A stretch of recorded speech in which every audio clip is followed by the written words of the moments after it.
Bismillahirrahmanirrahim. Assalamualaikum warahmatullahi wabarakatuh. Berjumpa kembali pada video pembelajaran mata kuliah pengantar akuntansi.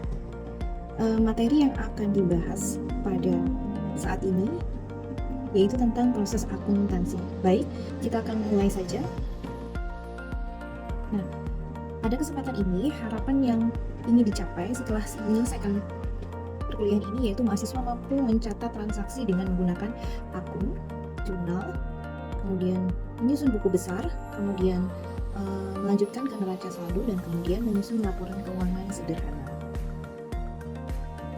Ya, jadi proses akuntansi secara garis besar dimulai dari transaksi keuangan ya. Kemudian transaksi keuangan tersebut akan diinput dalam catatan yang disebut dengan jurnal umum, di mana dalam jurnal umum tersebut yaitu memasukkan transaksi dalam jurnal umum dan memasukkan dalam klasifikasi berdasarkan pengaruhnya terhadap akun-akun. Jadi pada tahap ini sudah harus disiapkan dulu chart of account ya. Jadi akun-akun yang sudah diberi nomor untuk menginput transaksi, dan kemudian sudah bisa memilih akun yang tepat sesuai dengan pengaruhnya, apakah itu masuk ke debit ataupun kredit. Kemudian setelah menyelesaikan jurnal umum, tahap yang akan dilanjutkan berikutnya yaitu menyusun buku besar ya. Jadi dalam menyusun buku besar ini menggunakan data yang ada di jurnal umum. Jadi dalam jurnal umum tadi setiap transaksi yang berpengaruh terhadap akun yang sama akan dikelompokkan dalam buku besar ya. Jadi dalam buku besar itu ada catatan yang khusus tentang hal-hal, peristiwa-peristiwa atau transaksi keuangan yang terjadi pada satu akun saja. Jadi dalam akun akan terlihat transaksi apa saja yang menambah maupun mengurangi akun tersebut, yaitu dimasukkan dalam buku besar. Jadi gabungan dari berbagai macam akun itu disebut dengan buku besar ya. Terus kemudian setelah menyelesaikan buku besar, di mana semua akun sudah ada dengan saldonya masing-masing pada lokasi saldo normalnya, maka angka-angka tersebut, angka-angka saldo di akun tersebut akan dipindahkan ke neraca saldo ya. Pada neraca saldo ini yang terjadi adalah menyusun akun-akun ke dalam kelompok saldo normalnya, yaitu di bagian debit atau kredit. Nah, setelah selesai dari neraca saldo, baru kemudian kita sudah bisa menyusun laporan keuangan sederhana ya. Jadi neraca saldo kemudian akan diarahkan ke laporan keuangan dengan cara memisahkan komponen akun-akun real pada laporan posisi keuangan atau neraca, dan akun-akun nominal pada laporan laba rugi. Nah, seperti apa praktiknya akan disampaikan pada tampilan berikut. Nah, ini akan dimulai dari catatan keuangan, itu akan dimulai dari transaksi-transaksi keuangan. Ini adalah contoh transaksi keuangan yang terjadi pada usaha atau bisnis ekspedisi dengan nama Quickie Express ya. Ini adalah catatan selama bulan Januari 2024, ada sebanyak 26 transaksi ya. Transaksi di sini bermacam-macam, nanti bisa dibaca masing-masing, kemudian dilihat nanti bagaimana pengaruhnya terhadap jurnal umum ya.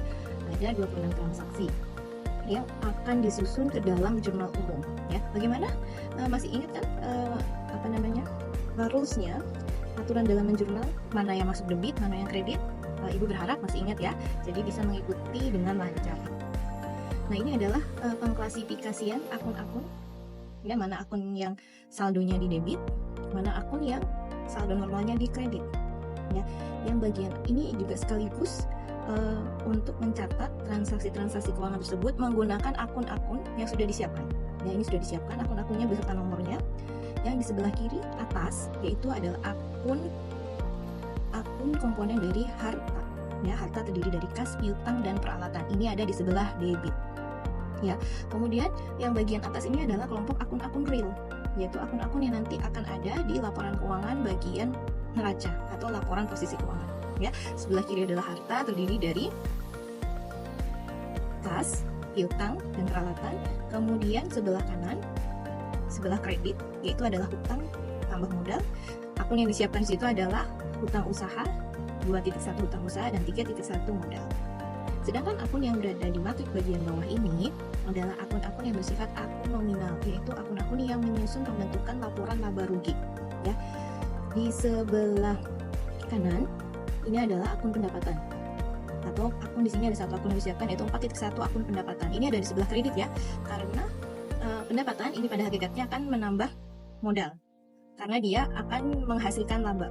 Ya, jika pendapatan lebih besar dari beban maka akan terjadi laba dan laba akan menambah modal. Jadi apapun yang menambah modal maka akan dicatat di sisi kredit. Yang sebelah kiri di sini adalah akun-akun beban. Ya, akun beban berada, saldo nominalnya berada pada bagian debit ya. Di sini sudah disiapkan akun-akunnya dari 5.1 hingga 5.8. Nah, di sini semua sifatnya adalah akun yang bersifat beban ya. Oke, dan bisa diingat ya, sebelah kiri debit, sebelah kanan kredit, sebelah atas akun real, dan bagian bawah adalah akun nominal. Akun nominal untuk membentuk laba rugi, sedangkan akun real untuk membentuk laporan posisi keuangan atau neraca. Oke, kita ke slide berikutnya. Nah, kita ada pada step pertama, yaitu kita akan menyusun jurnal umum dari 26 transaksi tersebut menggunakan akun-akun yang sudah disiapkan tadi. Di slide sebelumnya ya. Oke. Kita coba di sini untuk transaksi tanggal 1 ya. Tommy, pemilik Quickie Express, menginvestasikan tabungannya untuk modal dalam usaha jasa ekspedisi sebesar 8 juta. Bagaimana jurnalnya? Nah, ini bisa dilihat. Ketika menginvestasikan uang maka terjadi penambahan kas dan juga penambahan modal. Penambahan kas adalah sebelah debit, penambahan modal ada di sebelah kredit, sehingga angkanya sama-sama di 8 juta. Nah, tanggal 2 Quickie Express sewa mobil Daihatsu Grand Max Blind Fan. Nah, ini nampaknya Tommy baru mampu untuk menjalankan bisnis dengan menyewa mobil Daihatsu yang disewa per bulan ya. Jadi ini manfaat dari sewa mobil ini langsung habis dalam periode 1 bulan. Jadi ini langsung dibiayakan saja, yaitu dengan mengakui beban sewa mobil ya. Kemudian sewa mobilnya dibayar secara cash di depan sebesar 5.500.000 ya. Jadi beban bertambah di sebelah debit dan untuk pembayaran kas berkurang di sebelah kredit sebesar 5.500.000. Tanggal 2 ada transaksi yang ketiga, yaitu menyewa tempat untuk jasa ekspedisi ya, untuk periode bulan Januari 2024. Nah, ini karena keterbatasan dana, jadi Tommy baru bisa menyewa secara bulanan ya. Jadi ini sewa tempatnya untuk periode Januari sebesar 1.500.000. Jadi karena ini masa manfaatnya hanya bisa digunakan dalam 1 bulan, maka ini langsung dibiayakan saja. Yaitu sewa tempat akan menambah beban sewa tempat sebesar 1.500.000 dan akan mengurangi kas sebesar 1.500.000, sehingga beban sewa di debit 1,5 juta dan kas berkurang juga di bagian kredit 1.500.000. Nah, pada biasanya sewa tempat itu bisa dilakukan secara tahunan ya. Jika sewa tempat dilakukan secara tahunan, maka jumlahnya tidak akan seperti ini ya. Ya, dia akan mengendap dulu di akun misalkan sewa dibayar di muka. Namun pada contoh ini diasumsikan bahwa sewa digunakan hanya 1 bulan saja sehingga habis masa manfaatnya. Oleh sebab itu akun yang dipilih adalah akun beban sewa tempat, jadi langsung dibebankan ya, biayanya langsung dibebankan pada periode itu juga. Oke, transaksi keempat tanggal 2 Januari 2024, Tommy membeli baju seragam ya sebagai identitas drivernya mungkin ya sebesar 300.000. Nah, ini langsung dibiayakan saja, yaitu masuk kelompok beban perlengkapan, menambah beban perlengkapan sebanyak 300.000, jadi debit 500.000 dan mengurangi kas 300.000, jadi kas di kredit sebesar 300.000.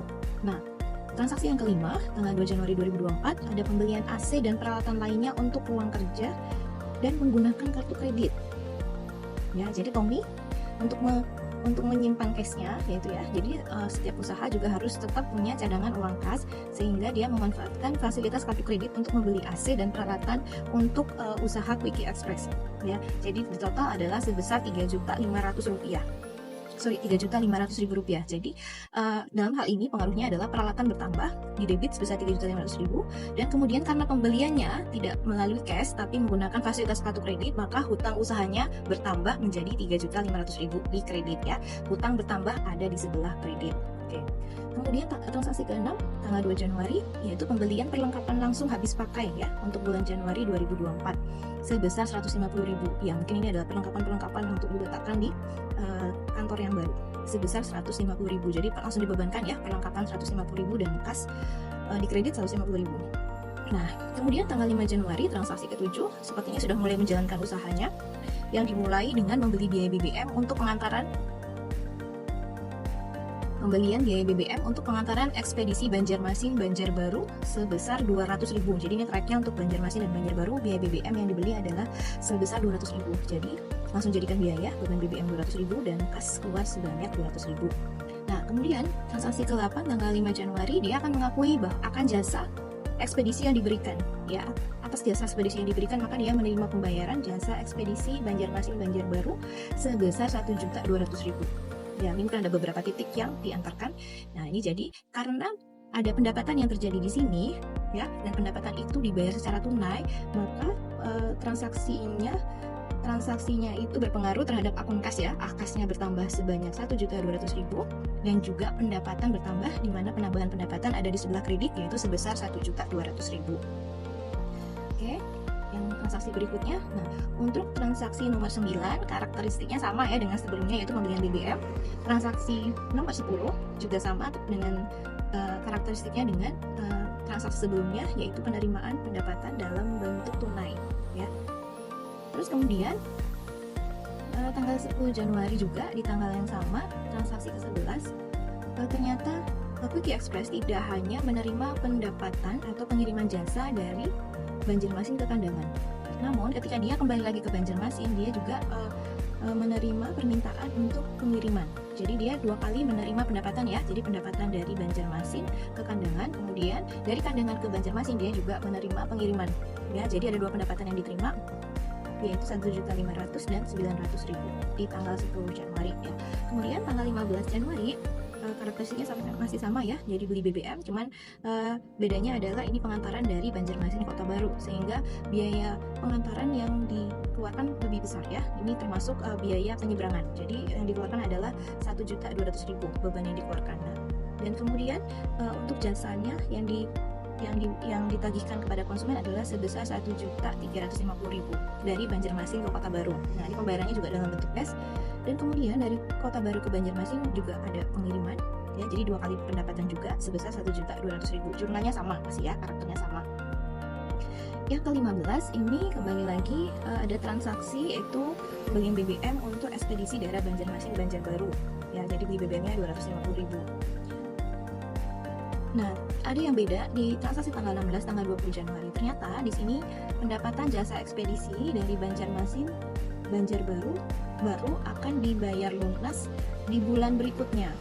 Jadi untuk transaksi ini tetap, karena transaksinya sudah terjadi, sudah memberikan jasa, maka harus tetap diakui, ya, pendapatannya, ya. Pendapatan akan bertambah, ya, di sebelah kredit 2 juta. Dan sebelah harta, karena jasa yang diberikan belum dibayar lunas, maka harus dicatat sebagai piutang, ya. Ya, ini adalah pendapatan yang belum dibayar lunas, maka harus dicatat di bagian piutang, ya. Itu adalah hak kita, bagian dari harta kita yang masih ada di customer belum dibayarkan, maka dicatat di piutang usaha. Piutang usahanya bertambah di sebelah debit sebesar 2 juta rupiah dan pendapatannya sebesar 2 juta rupiah. Tanggal 20 Januari pada hari yang sama ternyata dia juga menerima pengiriman, ya, dari Banjarbaru ke Banjarmasin sebanyak 1.800.000. Ya, jadi dia PP, ya, pergi dia membawa pengiriman dan kembali lagi ke Banjarmasin juga membawa pengiriman. Bedanya adalah dari Banjarmasin ke Banjarbaru masih belum dibayar oleh customer sehingga harus dicatat pada bagian piutang, sedangkan yang dari trayek Banjarbaru ke Banjarmasin sudah dibayar secara lunas sehingga harus dicatat terjadi penambahan kas sebanyak 1.800.000 dan penambahan pendapatan, ya, sebanyak 1.800.000 di bagian kredit. Nah, tanggal 25 sama, ya, ini ekspedisinya untuk ke daerah Banjarmasin Batu Licin. Karakternya masih sama, yaitu beli BBM, ya. Komponen utama untuk ekspedisi yaitu adalah pembelian BBM. Nah, kemudian yang tanggal 25 ke Batu Licin juga ternyata transaksinya bersifat non tunai, jadi harus dicatat pendapatan bertambah dan kemudian dari sisi harta bertambah pada sisi piutang, ya. Nah, ini sama juga masih akan dibayar di bulan berikutnya. Nah, dari Batu Licin ke Banjarmasin ternyata juga ada pengiriman barang, namun juga sama sifatnya, ya, sama dengan yang di atas, bahwa masih belum dibayar lunas, belum dibayar, masih akan dibayar periode berikutnya. Nah, jadi tetap dicatat, ya, sebagai penambahan piutang sebanyak 1.500.000 dan penambahan pendapatan sebesar 1.500.000. Nah, kemudian kita sudah sampai pada transaksi tanggal 30 Januari. Nah, Tommy membayar biaya promosi, ya. Ini mungkin dalam bentuk pulsa, ya, dalam bentuk biaya bukan pulsa, ya, data, paket data yang digunakan untuk promosi secara online, ya, melalui media sosial. Nah, dikeluarkan membeli paket data, ya, sebesar 100.000 rupiah. Nah, ini masuk ke dalam beban kelompok kategori beban promosi. Nah, tanggal 30 Januari juga harus membayar biaya PDAM sebanyak Rp50.000. Jadi kas yang dikeluarkan adalah sebesar 50.000 ya. Ini adalah mengakui beban sebanyak 50.000 dan kas yang dikeluarkan adalah sebesar 50.000. Kemudian membayar pemakaian listrik ya. Pemakaian listrik ini ada penggunaan AC, mungkin untuk cas handphone dan lain-lain. Jadi ada biaya listrik yang harus dibayar sebanyak 250.000. Jurnalnya adalah beban bertambah, beban listrik bertambah sebelah debit 250.000 dan kas yang dikeluarkan adalah 250.000. Kemudian 30 Januari dia juga harus membayar gaji sopir ekspedisi ya, bulan Januari 2024 sebesar 1.500.000 ya. Jadi ini masuk kelompok beban tenaga kerja sebesar 1.500.000 dan kas yang dikeluarkan adalah 1.500.000 sebelah kredit. Nah, ada juga beban yang harus dikeluarkan dalam bentuk beban komunikasi ya, harus berteleponan mungkin untuk komunikasi dengan driver, dengan customer, maka dia harus membeli pulsa atau beban komunikasi bulan Januari sebesar Rp200.000 ya, masuk kelompok beban komunikasi dan promosi pada 200.000 pada bagian debit dan kas yang dikeluarkan bagian kredit sebanyak 200.000.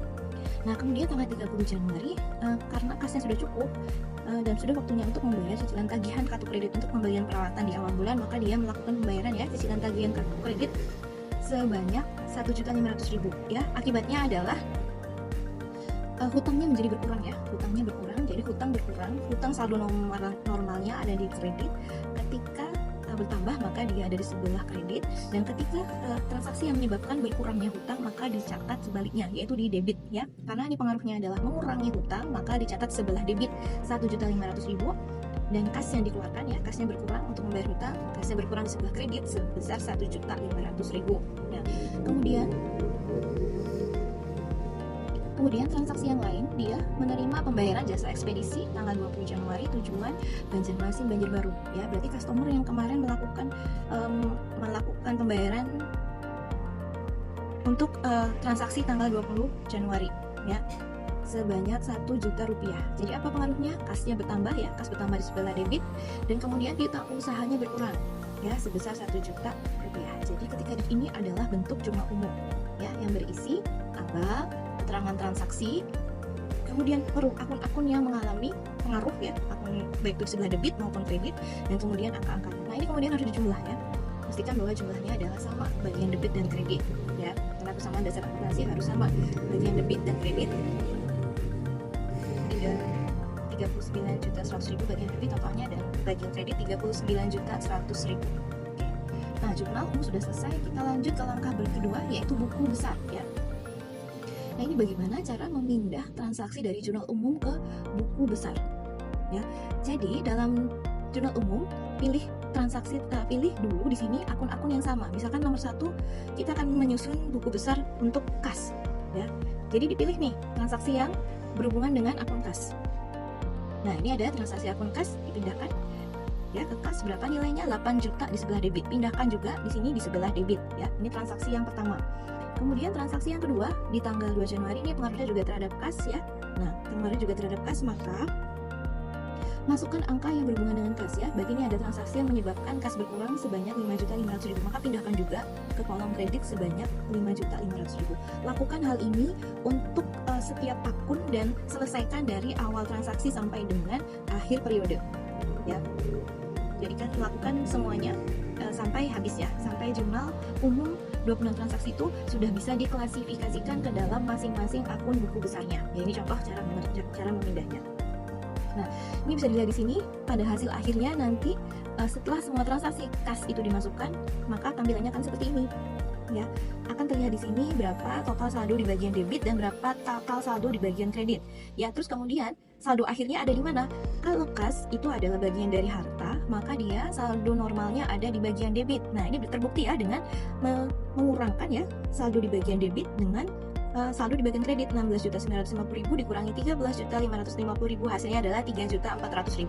Nah, untuk memudahkan kita bisa pindah ini ke bagian depan ya. Jadi ini hanya untuk mempermudah saja, untuk mengontrol sebetulnya. Jadi kalau misalnya kita pindah di bagian atas, kita tidak perlu sampai menelusuri ke belakang berapa saldo akhirnya, karena sudah dikutip di atas ya. Jadi ini dihubungkan, ini kalau kita menggunakan Excel ya.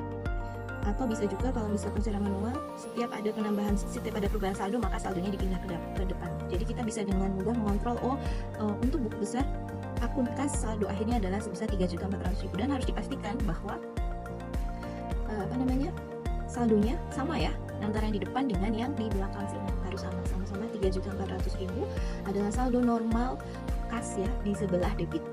Lakukan hal yang sama pada semua akun yang sehingga ini adalah hasil akhirnya ya untuk kita usaha. Nih, saldo normalnya adalah di debit, saldo akhirnya sama 41. Untuk peralatan juga sama 3.500.000. Nah, di sini harusnya 3.500.000 ya. Jadi dibetulkan lagi. Nah, kemudian yang ini utang usaha 3.500.000 dikurangi 1.500.000. Saldonya ya 3,5 juta kurangi 1,5 juta menjadi 2 juta karena hutang usaha ini adalah bersifat saldo normalnya di bagian kredit, maka dia nanti posisinya di kredit sebesar 2 juta seperti itu. Kemudian juga untuk modal ya ini masih belum diupdate, nanti bisa dipindahkan angkanya 8 juta bisa dipindahkan ke bagian depan sini yaitu sama ya 8 juta. Nah ini adalah akun real, akun kas tadi sudah di depan, utang usaha, peralatan, hutang dan juga modal. Kita masuk ke akun berikutnya. Nah ini adalah akun-akun yang bersifat nominal ya, akun-akun yang berhubungan dengan pendapatan dan biaya. Nah ini beban sewa mobil dari debit ya 2.500.000, beban sewa kompas 1.500.000, 1.500.000, beban BBM 2.500.000, 2.500.000 dan seterusnya. Dan yang untuk pendapatan totalnya adalah 13.050.000 karena pendapatan saldo normalnya ada di kredit ya karena dia bagian dari menambah modal, sedangkan modal saldo normalnya ada di kredit maka pendapatan juga saldo normalnya ada di kredit. Ini totalnya sebesar 13.050.000. Oke, sudah selesai buku besar. Kita masuk ke step 3 yaitu menyusun neraca saldo ya. Menyusun neraca saldo. Apa itu neraca lajur ya? Bisa disebut juga neraca saldo, neraca lajur ya. Itu adalah suatu alat bantu yang digunakan untuk membantu dalam penyusunan laporan keuangan ya. Jadi fungsinya dia mempermudah penyusunan laporan keuangan, menggolongkan dan meringkas informasi dari neraca saldo dan penyesuaian, terus kemudian persiapan sebelum penyusunan laporan keuangan dan kemudian mengoreksi kesalahan dalam penyusunan jadwal penyesuaian. Nah, masuk ke neraca saldo dulu ya. Jadi setiap saldo akhir di buku besar itu ya, di buku besar tadi kan ada saldo akhir. Nah, saldo akhirnya itu nanti akan dipindah ke neraca saldo namanya, di mana neraca saldo itu sebetulnya adalah kumpulan saldo akhir dari akun-akun yang ada di buku besar ya, kumpulan saldo akhir dari akun-akun yang ada di buku besar. Nah, misalnya nih kas ya, saldo akhirnya adalah 3.400.000 dipindahkan ya ke sini ya, saldo akhir dari akun buku besar tadi. Kemudian utang usaha juga demikian, pindahkan ya saldo akhirnya. Begitu juga dengan peralatan, hutang usaha. Nah, karena hutang usaha saldo normalnya adalah sebelah kredit, maka dia tempatnya juga ada di sebelah kredit. Nah, kemudian lanjutkan dengan modal ya, 8 juta di sebelah kredit. Nah, kemudian yang sebelah atas adalah akun-akun real ya, yang bagian bawah ini yang dibatasi dengan highlight warna orange ini. Nah, yang bagian bawah adalah akun-akun yang bersifat nominal ya, yang menghasilkan laba, yang menjadi komponen dari laba rugi ataupun yang menghasilkan pembentukan laporan laba dan rugi. Oke, dimasukkan. Nah, dimasukkan semuanya. Nah, debit semuanya ya. Jangan lupa untuk pendapatan dia ada di sebelah kredit, sedangkan untuk biaya-biaya atau beban-beban dia ada di sebelah debit. Sudah selesai ya, setelah dijumlahkan nih totalnya 23.050.000 sama sebelah debit dan sebelah kredit sama jadi 0, imbang ya. Ini dan ini tidak ada selisih artinya jadi ini balance antara saldo debit dan kredit, artinya sudah benar ya, sudah benar dalam mengerjakan, dalam memindah dari buku besar ke neraca saldo. Oke. Kemudian apa yang kita akan masuk ke langkah berikutnya yaitu menyusun neraca lajur ya. Jadi neraca lajur ini setelah neraca saldo masih ada tahapan berikutnya ya. Ada yang dimaksud dengan jurnal penyesuaian ya. Jadi biasanya dalam suatu bisnis itu ada hal-hal yang harus dilakukan penyesuaian. Misalnya perlengkapan ya, bisa jadi membeli perlengkapan yang bisa digunakan lebih dari satu periode. Makanya ditaruh di bagian neraca perlengkapan ya. Kalau memang itu tidak habis pakai dalam waktu periode 1 bulan, maka diletakkan dulu di bagian harta. Nanti di akhir bulan akan dihitung lagi berapa sisa perlengkapan yang ada. Penggunaan perlengkapan akan menjadi beban ya, dan sisa perlengkapan akan menjadi saldo yang terendap di laporan keuangan. Nah, itu biasanya dilakukan penyesuaian ya. Kalau terjadi pengurangan maka masukkan angka pengurangan di penyesuaian di sini. Dan kemudian pengurangnya misalkan berapa? Misalkan di perlengkapan 1 juta, kemudian sudah dipakai 500.000, saldonya 500.000. Jadi nanti di sebelah sini akan muncul saldo baru setelah dilakukan penyesuaian. Khusus untuk penyesuaian nanti akan dibahas pada materi yang khusus ya, karena penyesuaian ini sifatnya banyak sekali ya, sifatnya banyak sekali. Nah, ini diasumsikan bahwa pada Quickie Express tidak ada jurnal penyesuaian. Karena apa? Karena semua beban ya itu habis digunakan pada periode yang bersangkutan. Seperti tadi BBM langsung habis digunakan. Seperti sewa mobil langsung habis dipakai untuk bulan Januari. Seperti sewa tempat juga langsung habis digunakan untuk periode Januari. Jika ada pembayaran-pembayaran yang mungkin akan bersisa yang masih bisa dimanfaatkan untuk periode berikutnya, maka itu yang harus dilakukan jurnal penyesuaian ya. Asumsikan di sini tidak ada jurnal penyesuaian, maka aman ya. Jurnal penyesuaiannya kosong, semua biaya sudah diakui. Ya, jadi ini aman. Apa yang dilakukan berikutnya? Pindahkan angka-angka yang di akun real ini ke bagian kelompok neraca. Ya, ini kita sudah mulai membentuk laporan keuangan dalam bentuk neraca lajur ya. Ini supaya untuk memastikan aja sudah dipindah ke benar. Nah, saldo akun real dipindah ke bagian neraca. Kemudian saldo-saldo yang di bagian sini, bagian nominal dipindah ke bagian laba rugi. Nah, seperti ini jadinya. Ya, sudah dipindahkan masing-masing. Oke. Terus kemudian cek lagi. Nah, cek dulu di bawah. Ternyata saldonya masih belum normal ya. Antara debit totalnya adalah 11 juta dan kredit adalah sebesar 10 juta. Ada selisih sebesar 1 juta rupiah. Bagaimana dengan bagian laba rugi? Ternyata ada perbedaan juga, saldonya masih belum imbang ya. Total biaya 12.050.000. Sedangkan di bagian kredit adalah total sebesar 13.050.000, yaitu di kolom bagian pendapatan ya. Masih belum imbang. Masih ada sisi sebesar 1 juta rupiah. Apa yang akan dilakukan? Nah, memang seperti itu ya. Normally memang seperti itu. Nah, pada tahapan ini kita akan melakukan proses menyeimbangkan neraca saldo. Ya, jadi apa yang harus dilakukan? Nah, lakukan pengurangan antara total pendapatan ini dengan total beban ya. Jadi 13.050.000 dikurangi total beban. Nah, ini ditambahkan semua. Ya, tambahkan semua jadi 12.050.000 ya. Jadi 13.050.000 dikurangi 12.050.000 hasilnya adalah sebesar 1 juta. Ini artinya apa? Oh, ternyata Quickie Express menghasilkan laba ya. Karena apa? Ini pendapatan dikurangi biaya, masih angkanya lebih besar pendapatan ya kan. Jadi artinya dia labanya sebesar 1 juta rupiah ya. 1 juta rupiah. Nah, tambahkan di sini 1.050.000, terus kemudian jumlahkan. Nah, jumlahkan. Jadi 12.050.000 ditambah komponen laba, totalnya adalah sebesar 13.050.000 rupiah sebelah debit dan sebelah kredit 13.050.000. Jadi sudah imbang ya bagian laba rugi. Terus kemudian bagian neraca bagaimana? Nah, jadi karena di sebelah laba rugi timbul laba sebesar 1 juta rupiah, di mana laba ini nanti akan menjadi komponen dari modal ya. Komponen dari modal, di mana modal itu saldo normalnya ada di kredit. Maka 1 juta ini ya, yang hakikatnya adalah laba, dia dipindahkan ke bagian neraca, bagian kredit ya, karena laba menambah modal. Ya, laba itu akan menambah modal, penambahan modal ada di sebelah kredit, maka pindahkan 1 juta ke bagian kredit, kolom neraca ya. Kolom neraca. Nah, 1 juta ditambahkan di sini, dan ketika kita menjumlahkan, nah 10 juta ditambah 1 juta ya, bagian pasifa, bagian hutang modal, terus kemudian laba dijumlahkan, maka hasilnya adalah sebesar 11 juta. Nah, yang di sini tetap ya. Nah, komponen hartanya sudah 11 juta. Nah, artinya sudah imbang di bagian neraca atau posisi keuangan sudah imbang antara debit dan kredit. Nah, berarti ini sudah selesai. Kita menyusun neraca saldonya sudah selesai. Ya, sudah selesai. Nah, langkah berikutnya yaitu nih sudah imbang ya, sudah selesai. Nah, langkah berikutnya yaitu menyusun laporan keuangan secara sederhana ya. Nih, jadi kita akan menarik ya dari neraca lajur tadi bagian yang paling akhir ya, bagian yang neraca dan laba rugi. Nih yang sudah imbang, sudah kita tarik yang paling belakang ya, lajur yang paling belakang untuk bagian neraca dan laba rugi. Nah, kemudian pindahkan yang bagian akun nominal ke dalam laporan laba rugi ya. Jadi disusun dengan cara seperti ini. Nah, ini laporan akhir yang nanti akan ditampilkan ya. Ini bentuk bakunya seperti ini, laporan laba rugi bentuk bakunya adalah seperti ini ya. Di situ terdapat laporan laba rugi periode Januari 2024. Di situ terdapat pendapatan jasa ekspedisi 13.050.000 dan kemudian ada komponen beban usaha sebesar 12.050.000. Pendapatan dikurangi total beban, hasilnya positif 1 juta, artinya laba sebesar 1 juta untuk periode Januari 2024. Nah, ini tampilannya untuk laporan laba rugi.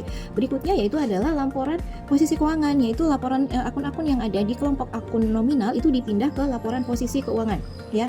Harta sama dengan hutang plus modal. Nah, ini bentuknya seperti ini ya. Sebelah kiri adalah harta, ada kelompok akunnya, saldonya berapa. Kemudian di sebelah pasifa terdiri dari hutang dan modal, terdiri dari hutang, modal, dan modal bertambah dengan adanya laba periode berjalan sebanyak 1 juta. Nah, ketika dijumlahkan nilainya imbang ya, 11 juta. Nah, ini bentuk laporan posisi keuangan. Jangan pada ingat di sini dia adalah per 31 Januari 2024. Nah, seperti ini. Jadi di sini sudah tidak ada nomor akunnya ya. Kalau Mas sebelah sini masih ada tuh, ada nomor-nomor akunnya. Kalau di laporan keuangan yang sudah standar atau baku, tidak ada keterangan nomor akun, tidak ada nomor chart akun, langsung dijelaskan di situ nama akunnya saja. Nah, ini berarti sudah selesai menyusun laporan keuangan sederhana ya, yaitu posisi keuangan dan laba rugi ya. Ada juga satu laporan perubahan ekuitas. Jadi laporan perubahan ekuitas itu hanya menjelaskan perubahan apa yang terjadi pada bagian modal ya. Dalam hal ini kalau untuk Quickie Express modalnya berarti bertambah ya, dari 8 juta ditambah keuntungan 1 juta, berarti modalnya bertambah menjadi 9 juta, berubah dari 8 juta menjadi 9 juta. Bagaimana, tertarik untuk bisnis ekspedisi? Oke, mudah-mudahan sudah dipahami ya langkah-langkah menyusun laporan keuangan dari transaksi keuangan sampai akhirnya menjadi laporan keuangan seperti ini ya. Ini contohnya sederhana saja, yaitu laba rugi dan posisi keuangan. Oke, jadi supaya Ibu yakin bahwa kalian sudah bisa memahami materi ini dengan cukup baik, maka ini Ibu akan memberikan tugas ya, tolong dikerjakan per individu ya. Ini transaksinya seperti ini. Pada malam hari tanggal 31 Januari 2024, Quickie Express mendapat permintaan mendesak untuk mengirimkan barang ke daerah hulu sungai. Untuk menunjukkan pelayanan prima, Quickie Express menyanggupi permintaan ini. Namun ketika akan melakukan pengiriman, dia baru menyadari ya, driver baru menyadari bahwa tangki BBM mobil Grand Max-nya dalam keadaan kurang. Dan dia juga dalam posisi ketinggalan dompet. Nah, sehingga driver BBM ini mengambil inisiatif untuk membeli BBM pada pamannya.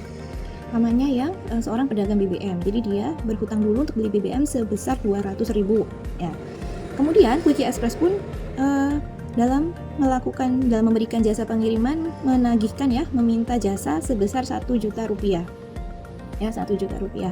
Nah, ini transaksi terjadi pada tanggal 31 Januari 2024. Ini transaksinya mepet ya di akhir. Nah, silahkan dikerjakan tugas individunya, yaitu buatlah jurnal transaksi di atas ya, dengan menambahkan 2 digit terakhir NIM masing-masing pada transaksi pembelian BBM dan pendapatan jasa. Jadi misalkan nilai NIM kalian belakangnya angka 22 misalkan. Jadi beli BBM-nya adalah sebesar 200.022 rupiah. Dan kemudian pendapatan atau jasa yang ditagihkan kepada konsumen adalah sebesar 1.022 rupiah. Nah, bagaimana pengaruh transaksi ini terhadap laporan keuangan Quickie Express di periode Januari 2024? Apa yang terjadi? Apakah transaksi ini menambah harta dan modal? Apakah pengaruhnya di laba rugi? Nah, nanti silahkan dibuat jurnalnya, kemudian dilihat apa pengaruhnya terhadap misalnya pada akun neraca. Apakah terjadi penambahan piutang? Apakah terjadi pengurangan piutang? Apakah terjadi penambahan hutang? Apakah terjadi pengurangan hutang? Nah, buatlah jurnal tersebut dan lihatlah apa pengaruhnya terhadap piutang, hutang, dan kemudian laporan laba rugi. Nah, kemudian tuliskan hasilnya pada kolom komentar ya. Di situ disebutkan dalam kolom komentar nama kalian, NIM kalian, terus saldo piutangnya berapa ya, misalkan seperti itu. Kalau memang pengaruhnya pada piutang, saldo piutangnya berapa setelah ada transaksi ini, dan juga jangan lupa menambahkan 2 NIM 2 digit terakhir dari NIM kalian. Nah, berapa saldo akhir piutang, berapa saldo akhir hutang, dan berapa laba rugi yang dihasilkan. Kalau tadi laba ruginya menghasilkan laba sebesar 1 juta rupiah ya, setelah adanya transaksi ini berapa jumlah laba atau rugi yang dihasilkan ya. Jadi saldo akhirnya ya yang dituliskan ya. Nah, mudah-mudahan cukup paham instruksinya dari tugas ini. Silahkan dikerjakan dan dijawab pada kolom komentar. Dan kolom komentar tersebut juga sebagai bukti atas kehadiran kalian. Jadi yang hadir adalah Ibu anggap kehadiran kalian dengan menjawab pada kolom komentar. Oke? Ingat ya. Oke. Mudah-mudahan bisa dipahami, mudah-mudahan ini memberikan manfaat dan mendatangkan keberkahan bagi dosen dan mahasiswa. Terima kasih. Alhamdulillahirobbilalamin. Assalamualaikum warahmatullahi wabarakatuh.